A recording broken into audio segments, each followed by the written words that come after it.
Alors, je disais, un spyware, c'est tout simplement un logiciel qui a été placé sur votre machine, souvent à votre insu, sauf que la plupart du temps aussi, il a été mis avec l'approbation de l'utilisateur. Pourquoi est-ce qu'on parle d'approbation de l'utilisateur? Parce que vous allez trouver dans le document qui fait office de contrat ou bien de clause de l'application, comme quoi l'application va récolter vos données personnelles, que ce soit vos données personnelles ou bien vos données de manière générale. Ce qui, à un certain moment, a posé une certaine problématique dans le sens où certains outils que vous allez télécharger par vous-même vont récolter vos données et si vous voulez, les transporter en dehors de votre machine.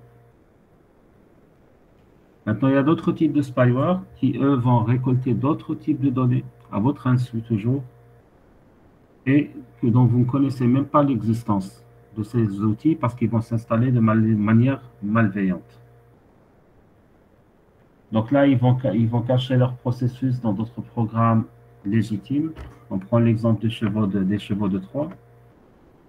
Et ils vont vous permettre à l'attaquant de recueillir d'autres types de données, notamment vos adresses mail, vos identifiants, vos mots de passe, etc. Maintenant, il faut savoir que les spyware ont plusieurs techniques de propagation, notamment l'exploitation des vulnérabilités pouvant se trouver à l'intérieur de vos navigateurs et que l'exploitation des extensions que vous allez rajouter au navigateur. Vous allez les télécharger par vous-même, voire aussi d'autres techniques.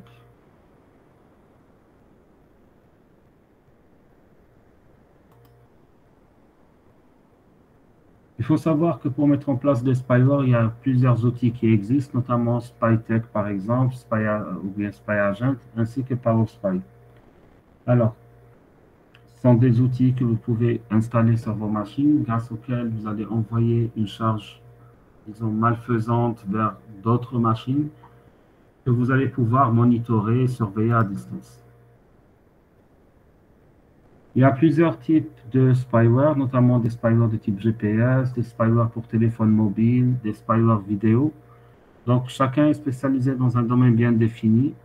Et c'est des outils que vous pouvez soit trouver en téléchargement libre, soit que vous allez pouvoir trouver de manière payante.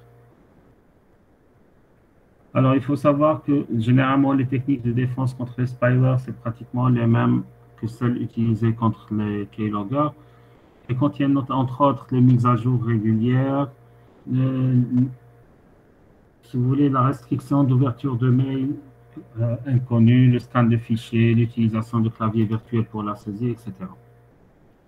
De la même manière que la protection contre les spyware, on va utiliser des anti-keylogger, voire même des anti-spyware pour détecter ce type de logiciel, si vous voulez, offensif.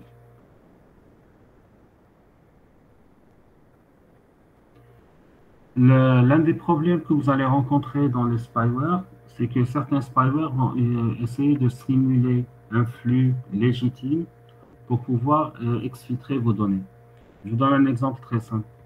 Imaginez que vous êtes sur une machine, la machine contient un antivirus, elle contient un pare-feu, elle contient tous les moyens de défense périmétrique nécessaires. Quel est le seul flux que tous vos moyens de défense ne pourront jamais contrer? Alors, il y a un flux particulier que rien ne pourra contrer sur votre machine. À votre avis, c'est lequel? Quel que soit le pare-feu, l'IDS, etc. Internet, mais quoi dans Internet? Il y a un flux que généralement tous les pare-feux vont autoriser. Parce que pour eux, c'est un non-sens de bloquer ce flux. Non, pas les updates. Les updates, des fois, ils sont bloqués par certains types de pare-feu. Si vous ne donnez pas les autorisations nécessaires. Oui, mais je parle de flux, je ne parle pas de flag, Belkhouja. Parce que là, nous avons besoin d'un flux. Voilà. Mais quel type, pas HTTPS, quel flux HTTP? C'est le post généralement. Pourquoi? Généralement, c'est le flux sortant HTTP en mode post. Parce que le pare-feu, qu'est-ce qu'il va considérer? Il va considérer que c'est le navigateur web qui est en train d'initier une connexion sortante. Et le pare-feu ne va pas bloquer les connexions sortantes. Pourquoi? Parce que dans un cas d'utilisation normale, pour le pare-feu, il considère que vous êtes en train de naviguer. Par exemple, si je tape sur ma machine www.google.com, je suis en train de faire un post en HTTP. Donc, automatiquement, pour le pare-feu, c'est un flux sortant. Donc, beaucoup de malware, actuellement, notamment les spyware, qu'est-ce qu'ils vont faire? Ils vont envoyer, exfiltrer vos données en utilisant tout simplement un flux HTTP sortant. Automatiquement, tous les équipements de protection, qu'est-ce qu'ils vont croire? Ils vont croire que c'est le navigateur qui est en train d'initier une connexion et ils vont laisser fuiter vos données. Il est clair que en utilisant le protocole HTTP, le malware ne va pas envoyer les données en clair, il va les chiffrer avec son propre algorithme de chiffrement, mais la méthode d'envoi, ça va être un post HTTP. Et là, c'est toute la difficulté pour pouvoir bloquer cette fuite de données. Surtout si le spyware est assez intelligent pour passer par le navigateur pour envoyer les données. Maintenant, il y a d'autres méthodes de protection qui vont faire en sorte que si le flux sortant, même si vous utilisez un proxy pour le filtrage, qu'est-ce que ça va changer? Je vous donne un exemple. Imaginons que le spyware, qu'est-ce qu'il va faire? Il va exploiter une vulnérabilité au niveau du navigateur pour envoyer des données. Donc, si vous utilisez un proxy, le proxy, il va faire quoi?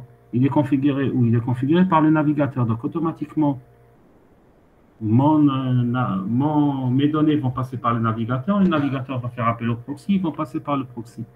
Le proxy, qu'est-ce qu'il va voir? Il va trouver que je suis en train d'envoyer un flux HTTP vers une adresse externe.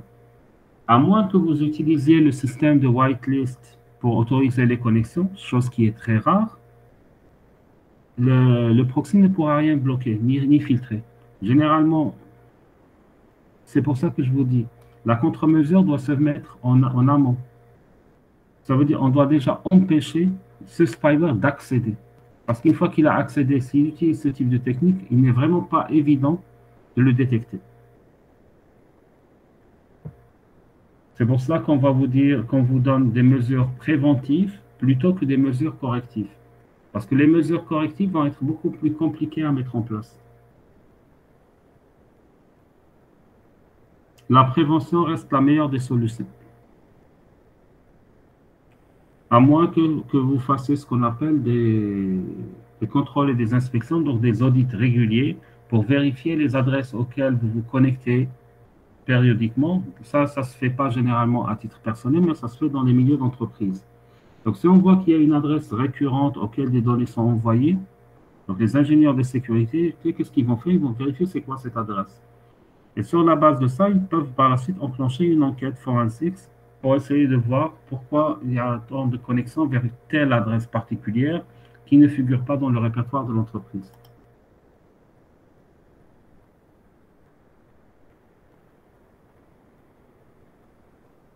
Voilà, alors, il y a aussi ce qu'on appelle des outils anti-spyware. Les outils anti-spyware, c'est tout simplement des variantes d'antivirus qui, eux, vont essayer tout simplement de faire des scans réguliers, d'analyser les flux sortants pour essayer de trouver si éventuellement il y a un il y a un comportement anormal. Et là, on parle beaucoup plus d'analyse heuristique, voire même d'analyse comportementale.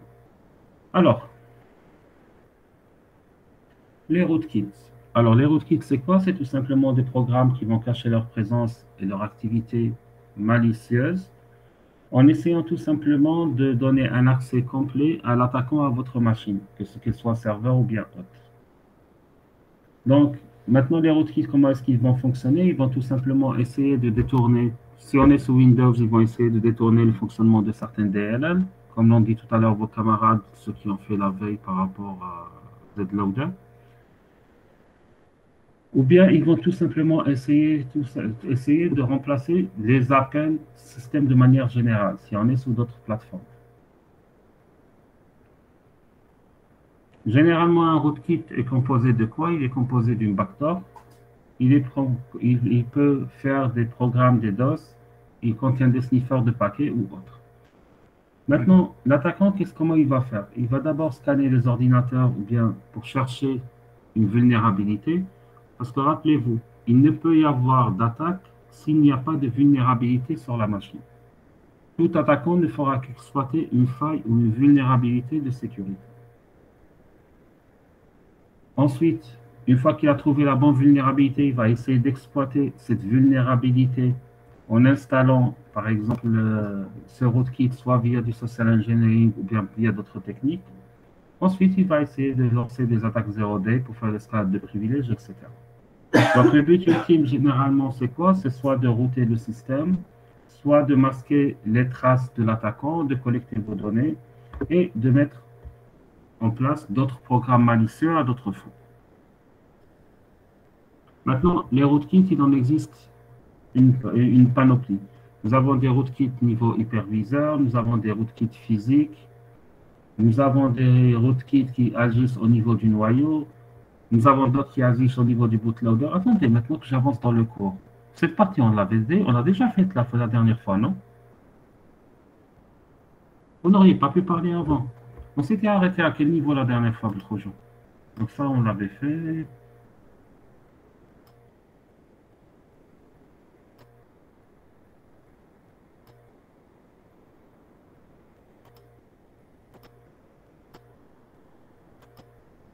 Est-ce qu'on avait vu tout ce qui est NTFS DataStream? D'accord. Bon, donc on reprend direct. On a perdu 7 ans comme ça. Alors, il y a quelque chose qui s'appelle le NTFS DataStream. Alors, c'est quoi? Il faut savoir que sous les plateformes Windows, il y a ce qu'on appelle le flux de données NFS. Donc, c'est un flux de données qui est caché, qui va contenir des métadonnées par rapport à vos fichiers, tels que par exemple les attributs des fichiers, le nombre de mots cachés. Donc, en quelque sorte, c'est des métadonnées descripteurs de votre fichier. ADS, qu'est-ce qu'il a la possibilité de faire? Il a la possibilité d'intégrer ces données dans des fichiers existants sans modifier le fichier ni altérer leur fonctionnement. Même la taille du fichier, vous n'allez pas remarquer un changement dans la taille de ce fichier. Maintenant, un attaquant, comment il peut faire ça? Il peut injecter le code malveillant dans le fichier sur le système sans pouvoir être détecté. Donc, le code malveillant sera, si vous voulez, injecté en tant que métadonnées de votre fichier. Donc, il sera dans le flux, dans le, dans le stream NTFS de votre fichier. Maintenant, comment est-ce qu'on va créer ce stream NTFS? Alors, normalement, vous êtes tous sur PC, non?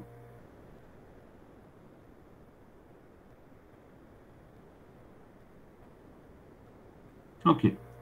Alors, ce que vous allez faire, essayez de suivre les étapes. Lancez votre notepad.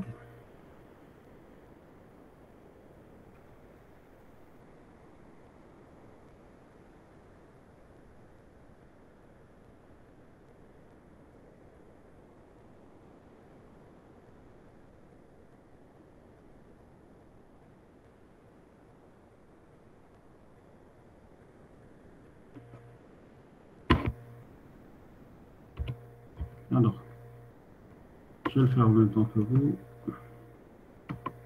Alors, il faut savoir déjà que Notepad est une application qui est compatible avec le Stream NTFS.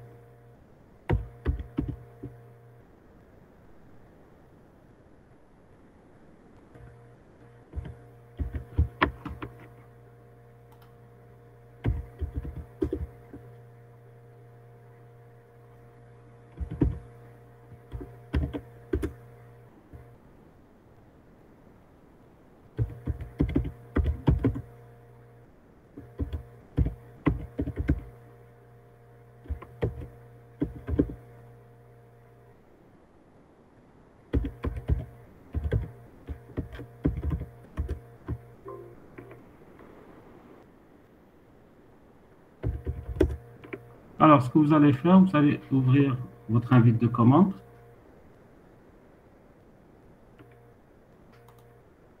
Ouvrez votre invite de commande MS-DOS. Allez vers votre C2 points. Donc, dans le C2 points, vous allez faire Notepad. Par exemple, myfile.txt, deux points, lion.txt. Là, vous allez avoir une fenêtre qui va s'afficher. Il va vous dire... ah oui, j'ai pas créé mon... le fichier n'existe pas. Voulez-vous créer un nouveau fichier? Faites oui. Dès que vous faites oui, vous allez avoir de la fenêtre.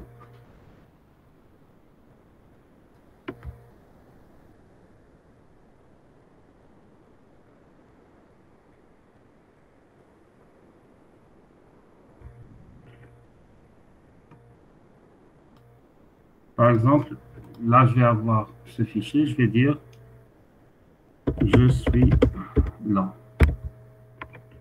Je vais faire fichier, enregistrer sous.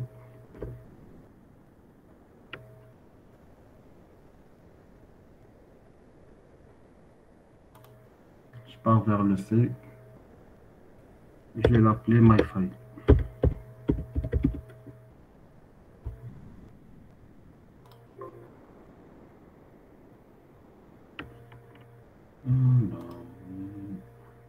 Bon, qu'est-ce que je fais?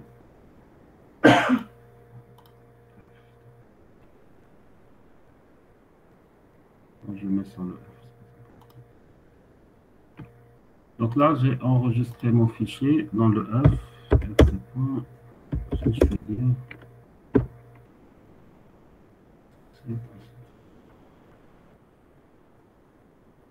Alors, j'ai mon fichier myfile qui a une taille de 11. Monsieur, Oui, vous avez créé un autre fichier Notepad. j'ai créé un fichier myfile sur lequel j'ai écrit n'importe quoi. Il a une taille de D'accord, 11 octets. d'accord. Créez un fichier myfile que vous allez mettre, mettez quelque chose à l'intérieur.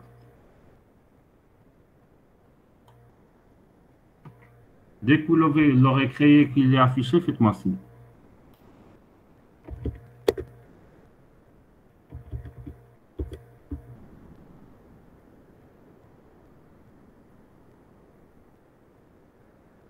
C'est bon. C'est bon? Ok. Maintenant, ce que vous allez faire tout simplement Notepad, myfile.txt. Donc, le fichier que vous avez créé tout à l'heure, deux points, lion.txt.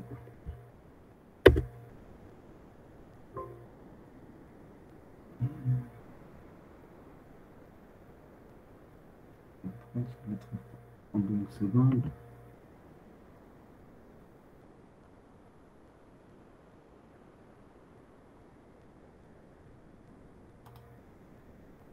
Oui. Je saisis mes données.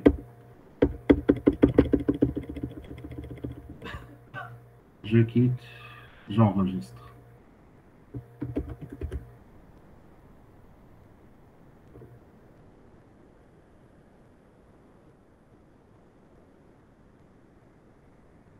La question que je vous pose,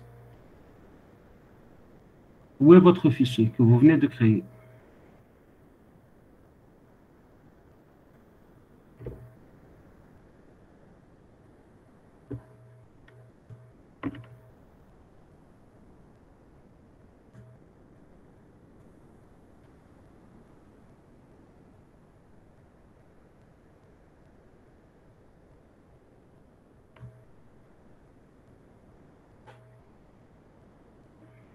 Alors, la question que je vous pose, où est le fichier que je viens de créer?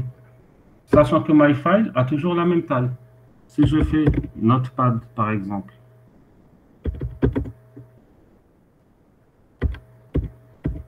myfile, deux points, lion.txt, Pardon, j'ai oublié le point .txt. Il est lent. Et je suis dans le F. Par contre, dès que je le ferme, je vais faire dire. Mon fichier n'apparaît même pas. Il peut me donner une explication.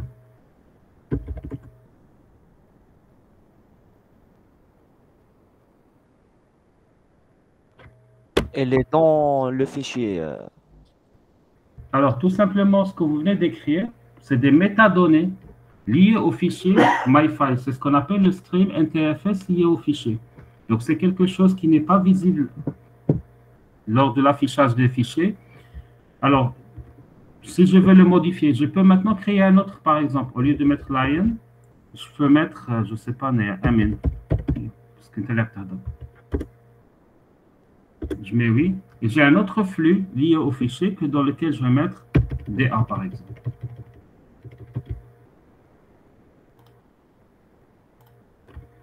Je refais mon dire une deuxième fois. Mon fichier a toujours la même taille. Si je veux accéder au premier lion, il est toujours là. Si je veux accéder au deuxième, que j'ai appelé Amin,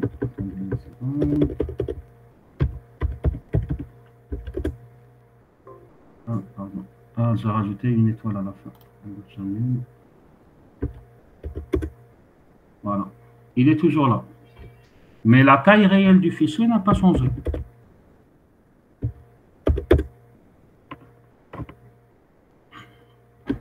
Là, oui, avec des outils spécifiques, on peut le faire. Oui, il est dans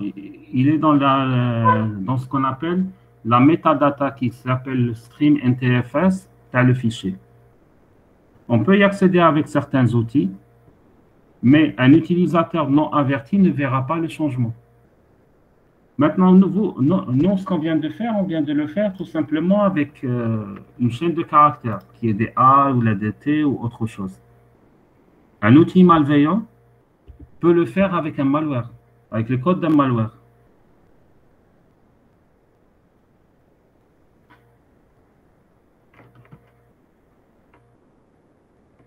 C'est ça l'inconvénient qu'il peut avoir. Ou bien tout simplement, ce qu'on peut faire aussi. Vous vous rappelez tout à l'heure quand on parlait des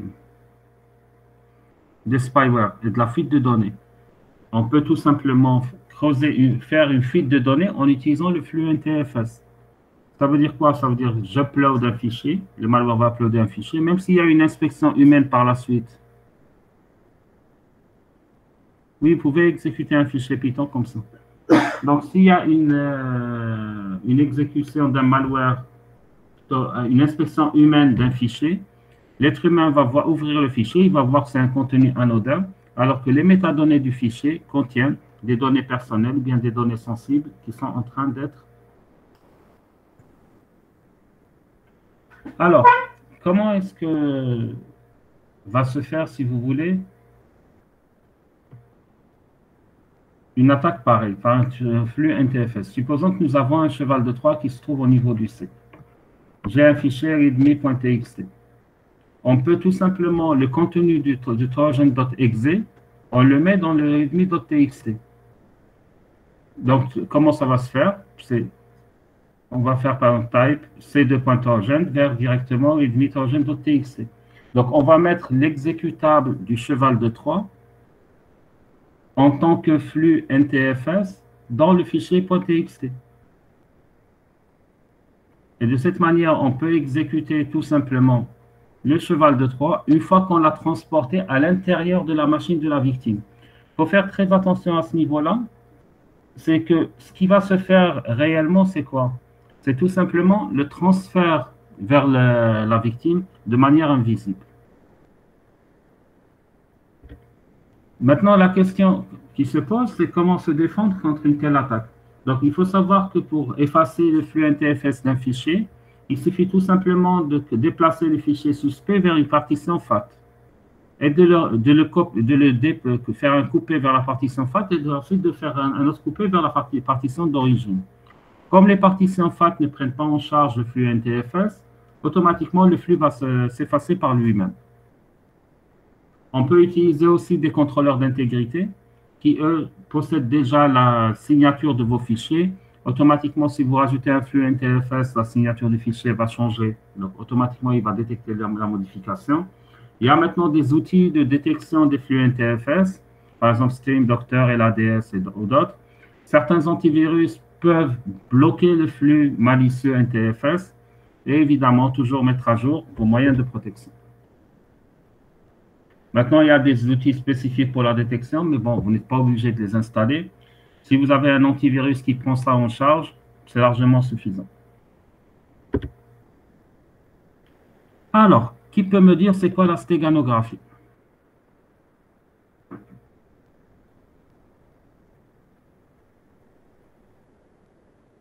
Cacher des fichiers texte ou des choses dans des fichiers images. Alors, cacher des... Pourquoi fichier image spécialement, Khouja? Je ne peux pas faire de la stéganographie sur un fichier Word. Non, si, normalement, c'est possible. D'accord. Alors, il faut savoir que la stéganographie, c'est la technique qui permet de cacher un message dans n'importe quel message ordinaire. Alors, la stéganographie, ce n'est pas quelque chose qui est apparu avec l'informatique. Hein. C'est quelque chose qui est connu depuis très, très longtemps. Alors, à l'époque, la stéganographie consistait par exemple à lire une ligne sur deux dans un texte. Vous lisez le texte dans sa globalité, il a un sens. Vous lisez une ligne sur deux, ça a un autre sens. Ensuite, ça a évolué avec l'apparition de l'informatique. On est passé vers la stéganographie des images. On est parti plus loin vers la stéganographie des fichiers audio, etc. Généralement, la stéganographie, on l'utilise tout simplement pour faire fuiter des données ou bien pour cacher des messages. L'un des exemples les plus connus des dernières années, c'était durant les années 90-2000. À l'époque, il y avait ce qu'on appelait le Qaïda. Est-ce que vous vous en rappelez? قبل Daesh, il y avait le Qaïda. Ça vous dit quelque chose? Oussama Ben Laden, les Twin Towers. Voilà. Alors, le FBI, qu'est-ce qu'il a découvert? Il a découvert que le Qaïda à l'époque, comment est-ce qu'il arrivait à échanger des messages sans se faire détecter? Tout simplement, ils avaient recours à des sites pornographiques. Donc, ils hébergeaient des photos sur des sites pornographiques, c'était des photos pornographiques. Donc, pour eux, c'est des islamistes, le porno. Or, Roma, ils utilisent la pornographie avec de la stéganographie dans les images. Donc, personne ne pouvait imaginer que des islamistes allaient utiliser ce moyen. C'était intelligent de leur part de pouvoir cacher des messages dans des sites publics, carrément. Et c'est comme ça qu'ils arrivaient à échanger leurs messages sans se faire détecter. Maintenant, la stéganographie a vraiment évolué avec le temps. Donc là, si vous voyez, donc la stéganographie, il y a plusieurs techniques, il y a plusieurs approches. Donc, on peut parler de stéganographie linguistique, on peut parler de stéganographie technique, on peut parler de sémagramme, de open code, null cipher, grill cipher, etc. Donc, c'est des choses qu'on va essayer de voir rapidement, sans trop rentrer dans le détail. Donc, quand on parle de stéganographie, nous avons déjà la stéganographie des images dont avait parlé Belkhouja tout à l'heure, sur lesquelles on va agir soit sur les bits faibles de chaque pixel, soit on va agir sur le niveau de grille. Donc, il y a plusieurs techniques. Il y a la stéganographie des documents Word, par exemple, sur lesquels on va s'amuser sur les règles linguistiques, dans le sens où on va vous dire, par exemple, lisez la première lettre de chaque mot, lisez une ligne sur deux, lisez la première lettre de chaque ligne, etc. Il y a ce qu'on appelle la stéganographie des répertoires. Donc, il s'agit de cacher des données dans les métadonnées des dossiers. Là, il y a la stéganographie sur les fichiers vidéo, il y a la stéganographie dans les spam mails, le web, ce qu'on appelle le white space stéganographie. On va essayer de jouer sur les espacements entre les mots. Donc là, ce n'est pas visible à l'œil nu, il va vous falloir un outil pour le faire. La même chose pour la stéganographie des images. Hein. Généralement, la stéganographie des images, comment on arrive à la détecter? C'est que vous avez la photo de référence, vous allez constater entre la photo d'origine et l'autre photo une légère nuance de différence de couleur. ou bien tout simplement, vous allez remarquer que la photo a un poids très important. Quand on parle de poids, ça veut dire que c'est la taille. Seulement, le facteur taille n'est pas quelque chose qu'on... C'était un facteur qu'on arrivait à utiliser il y a des années de cela. Mais maintenant, avec les images à très haute résolution, une image à 8K par exemple, c'est pas évident de pouvoir dire, rien qu'en regardant la taille de l'image, que c'est une image qui contient des images stéganographiques. Il y a la stéganographie audio, donc là, c'est exactement le même principe. Soit on agit sur les bits de la bande audio, soit on va aller carrément vers les hautes fréquences et les basses fréquences. Donc là, on va essayer de cacher des messages dans les fréquences qui ne sont pas audibles par l'oreille humaine, etc., etc. Donc, ce n'est pas les techniques qui manquent, à vrai dire. Donc, on va essayer de voir rapidement quelques approches. Donc, quand on parle par exemple de white steganographie, ce qu'on appelle la technique Snow, donc il y a un programme qui va faire quoi? Il va tout simplement cacher des messages dans un texte ASCII en rajoutant des espaces à la fin des lignes. C'est très simple comme technique, elle est très facile à implémenter. Comme les espaces ne sont pas visibles dans un éditeur de texte, le message sera caché à un observateur visuel. Imaginez que vous avez le support de cours qui est là. Vous ne pouvez pas savoir comme il y a combien, en voyant comme ça, vous ne pouvez pas savoir il y a combien de blancs à la fin. Vous pouvez avoir un blanc ici, deux blancs là, trois blancs ici, etc. Et chaque nombre de blancs aura un sens particulier.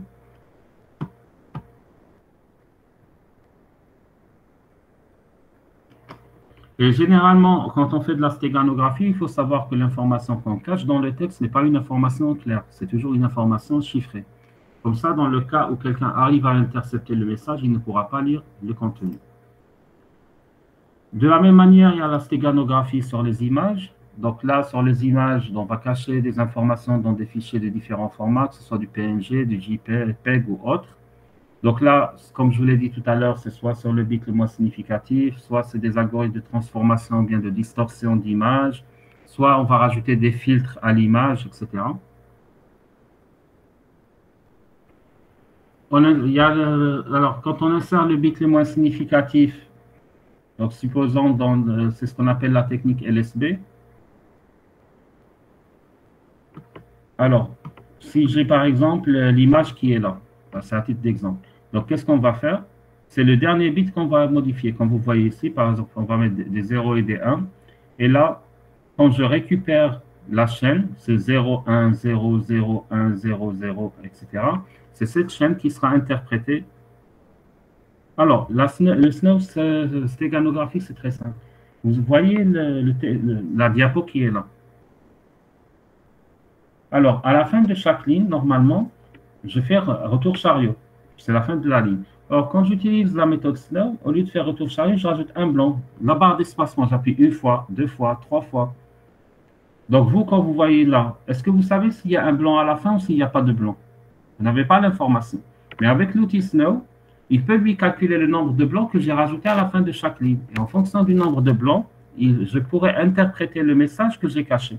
Par exemple, là, il n'y a aucun blanc, ça peut être 0. Oui, on peut le faire avec le curseur, mais avec le curseur, ça va être quelque chose de très long. Vous imaginez que le curseur, c'est 10 blancs à la fin. Il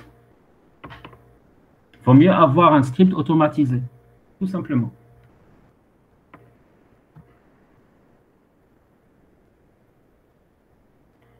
Alors, il y a les techniques de marquage et filtrage. Donc là, ces techniques sont généralement qui m'aident le HTML, effectivement. Alors, les techniques de masquage et filtrage sont généralement utilisées sur des images 24 bits et les images en nuances de gris. Donc, qu'est-ce qu'on va faire? On va utiliser la méthode similaire au watermarking. Est-ce que vous savez c'est quoi le watermarking? Watermarking, c'est quoi? C'est quand vous rajoutez un filigrane en image de fond. Vous avez remarqué que certaines images payantes, il y a une écriture au fond. C'est exactement le même principe. Donc là, qu'est-ce qu'on va faire? C'est de la technique. On va essayer de modifier la luminosité sur des parties de l'image. Ça veut dire le niveau de luminosité.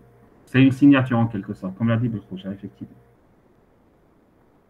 Donc, on va faire une analyse statistique sur l'image pour essayer de voir quel est le niveau de luminosité de chaque partie. Ensuite, on va modifier les niveaux de luminosité. Maintenant, celui qui n'a pas l'image de référence, donc l'image d'origine, ne pourra pas savoir. Ça va être une image qui est un peu sombre par là, un peu claire par-ci. Mais celui qui a la bonne image, il va comparer le niveau de luminosité de chaque pixel avec l'image de référence. Et là, il va avoir une matrice sur laquelle sont modélisées la différence de luminosité. Et c'est cette matrice qui sera interprétée parce qu'elle sera porteuse du message. Par contre, quelqu'un qui n'a pas l'image d'origine ne peut pas connaître les différents degrés de modification.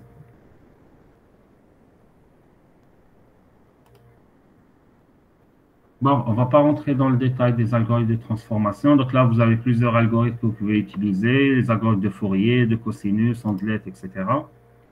Maintenant, pour tout ce qui est outils de stéganographie par image, donc vous avez plusieurs outils qui existent. Donc, vous pouvez les télécharger, les utiliser.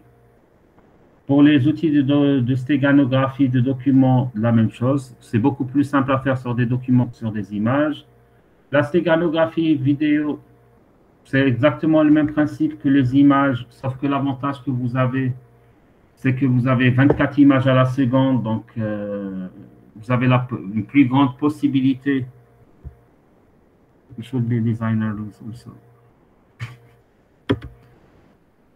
Donc, vous avez beaucoup plus de possibilités avec les vidéos. Et la stéganographie audio, c'est ce que je vous ai expliqué tout à l'heure, c'est en essayant de jouer sur les fréquences qui ne sont pas audibles par l'oreille humaine, ou bien de jouer toujours sur les bits de poids faible. La stéganographie des dossiers, donc ça permet de cacher des données dans la métadonnée du dossier. Donc, vous avez pas mal d'outils qui vont permettre de le faire. La stéganographie par email, c'est tout simplement essayer d'envoyer des emails en les cachant dans des spams. Vous avez l'exemple de l'outil Spy Mimic qui va encoder des messages secrets dans des spams d'aspect anodin. Donc, on a des modèles de spam. On va envoyer à la personne qui nous intéresse. Donc, ça va être noyé dans les spams. Alors, quelques exemples de quoi? De stéganographie par spam, Belkhoja. Alors, une seconde, j'ouvre ma boîte mail, donc on a un exemple de spam. Le spam, j'en ai plein.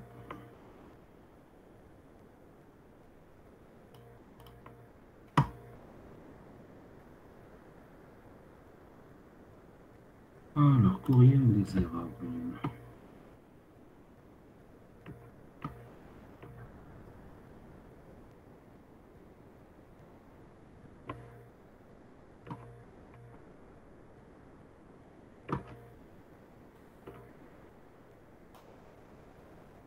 Alors, si je vous prends cet exemple, alors là, c'est un spam que j'ai reçu. Bon, j'en reçois plein.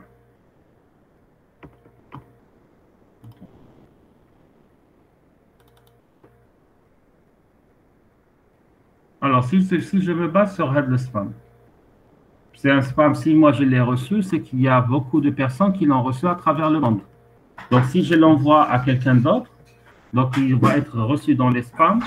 Donc, je peux utiliser n'importe quelle technique par rapport à ce spam. Par exemple, je peux demander à quelqu'un, rajouter la technique des espaces à la fin. Vous voyez, tel qu'il est envoyé, il n'y a pas d'espace. Moi, je peux utiliser la technique Snow et l'envoyer, par exemple, à Belkhoja en lui disant le spam de référence. Si quelqu'un intercepte le mail, il va voir que c'est un spam que tout le monde a l'habitude de recevoir. Donc, ça ne va pas attirer, si vous voulez, la méfiance des gens qui sont en train de surveiller les réseaux. Or, réellement, à la fin, au lieu que ce soit comme ça, il va y avoir, par exemple, des blancs. Et là, il pourra l'interpréter.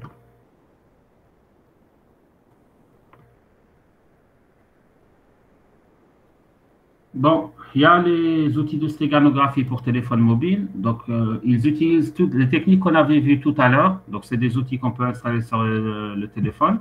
Maintenant, comme il y a la stéganographie, il y a la stéganalyse. La stéganalyse, c'est quoi? C'est tout simplement l'art de pouvoir déchiffrer, retrouver les scans.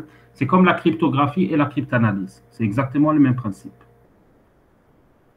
Voilà, je pense qu'on va arrêter là pour aujourd'hui. Bon, pour le prochain cours, n'oubliez pas, s'il vous plaît, je vous ai dit que le prochain cours à aspect juridique, on va faire intro à la sécurité. On va essayer de s'intéresser un peu plus à tout ce qui est social engineering. Donc, il nous reste 2 cours. Celui qui va se faire durant le créneau aspect juridique et un autre qu'on fera durant le créneau un droit à la sécurité. D'accord, monsieur. Sur ce, je vous dis bonne fin de journée. Merci, à vous-même. Monsieur, s'il vous plaît, Oui. ce matin, vous m'aviez appelé, j'ai perdu la connexion juste au moment où vous m'avez appelé. Je vous rappellerai, il vous reste encore 2 chances lors des 2 prochains cours. Si vous perdez encore la connexion 2 fois, vous aurez un 0. D'accord, merci, monsieur. Allez, je vous en prie, au revoir.